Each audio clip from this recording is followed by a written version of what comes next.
Coming back once again, Gilbert Morales Tips. Meron po tayong mga sariling tips at mga nanap ko pong preba ngayong araw ng Friday, July 3, 2026.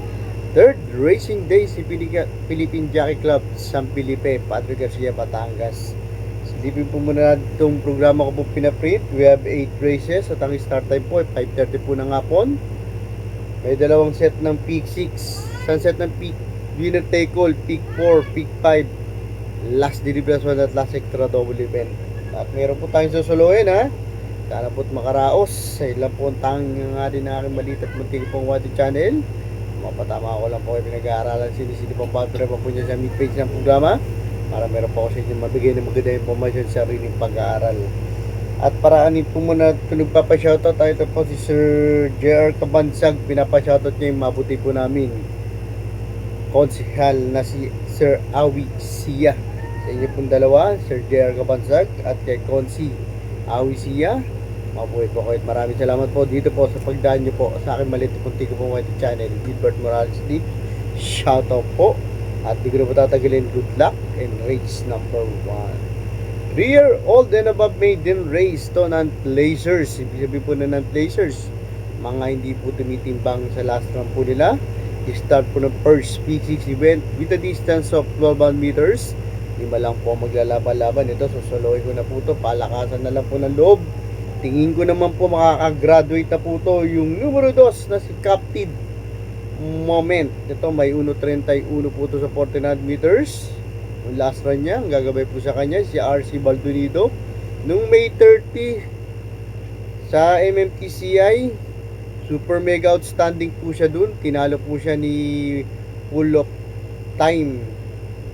4th place lang po siya dun. Nasiguda po dun ni si Alapaap. Tingin ko naman po may dito po sa PJC may sinigundaan to na malakas. Kaya tingin ko po baka dito po siya magaling. Kaya dito po sa race number 1 for the day ngayong araw ng Friday, numero 2 na si Captain Moment. Let's move on up tayo sa race number 2, Kilo Connecting Base Class 4, Division 42 to 56 point split bracket. Start po ng winner take all event with a distance 12 meters, 8 hours po ang maglalaban-laban dito po. Dalawa po ang aking tips. Pampremera ko po dito yung numero 6 na si Megan Maxine. May 13.2 po to 12 meters. Change jacket na po siya. Binalik po siya kay Mark A. Alvarez nung June 20. Dito rin po si PJC. Pang-anim po to, ha. Electron Kit Solution kung saan nasiguda doon si B. Kain, tikit-tikit lang po sila sa meta po nun.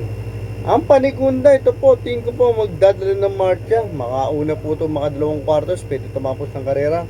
Yung numero 2 na si Amor, Mi Amor. Ito may 1.13.2 din po ito 12 meters. Nagabay po sa kanya siyempre si RCC Masyo noong June 19. Fifth place naman po ito kaya Simply Jessie. Kung saan nasiguda dun na si Finer with Age. Let's move on po tayo sa race number 3, 3-year-old and above maiden race. To mga placers naman po to. Ibig sabihin po ng placers, mga tumitimbang no last run po nila. Second peak 6 event, the distance 12 meters. 5 po maglalaban-laban dito. 2 pili pero 3 entry. Pampremera ko po dito. Ito pares may panalo po itong couple entry na to. Babayo po ni Bing Texon 3 and 3A 3. I told mama. Ito may 1.13.2 putos 12 meters. Gagawin po sa kanya si JB Pilitro. Nung nakaraan po na segunda to, ha, kay Big Deep. Couple entry 3A Sense of Joy. Ito may 1.13.6 din putos 12 meters. Gagabay po sa kanya si Ryan Basen. Nung last run po nito na tertiary naman po to.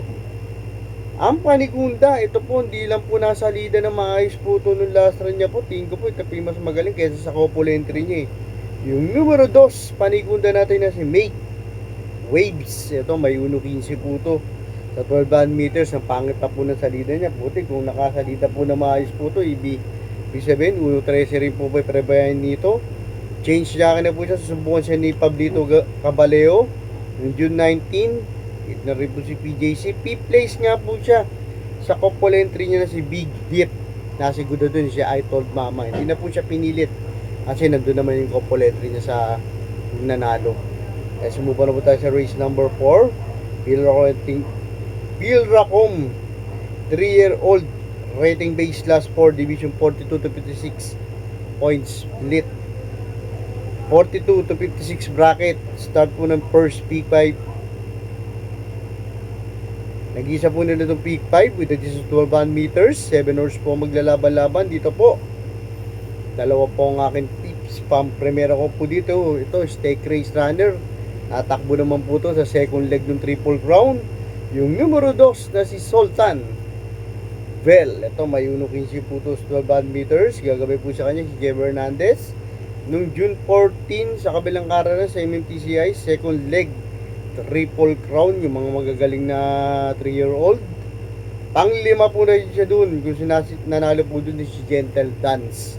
Siya nasigunda dun si Everest. Na-tertiary dun si Black Eagle. Tapos si Isabel.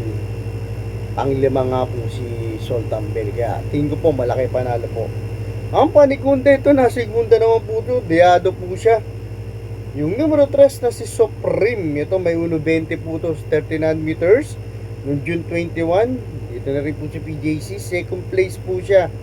Confidence Search. Let's move on na po tayo sa race number 5. Field Rock rating base last 5, division 70 to 41 point split. Bracket, start po ng peak 4 event with a distance of 12 meters. 6 horse po ang maglalaban-laban dito po. Dalawa po ang aking tips. Primera ko po dito yung numero 3 na si Space Jump. May 1.22 po ito, 39 meters.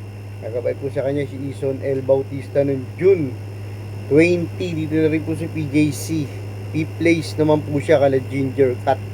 O sa nasigunda doon na si Pass Sailing. Ang panigunda ito po, kung makakabuo po ng 2 kwartos po ito, pwede tumapos ng karera, di bandera. Yung numero 6 na si Bright Mine. May 1.14 din po ito, 12 meters. Nagabay po sa kanya, nagpapanalo po sa kanya si John Allison Pabilik. Yung June 19, dito na rin po si PJC. Second place naman po to kay Glendas Magic, kaya may panalo rin po. Let's move on na po tayo sa race number 6, field recording base last 5, division 70 to 41 point split bracket, last DD plus 1, last extra double event with a distance 12 meters. 7 horse po maglalaban-laban dito po. Dalawa po ang aking tips. Primera ko po dito, ito yung damani tinatakbo po nito, kundi segunda, tercero yung numero 4 na si Miss Pinkerton. Ito may 1.14.6 po 12 meters. Gagabay po sa kanya si PJA Gusen ng June 19. Dito na rin po si PJC. Third place po to kay Central Bank. Kung siya nasigunda dun si Work From Home. Tapos nung last run niya po bago siya mag-tercero, nasigunda naman po to kay Galactus.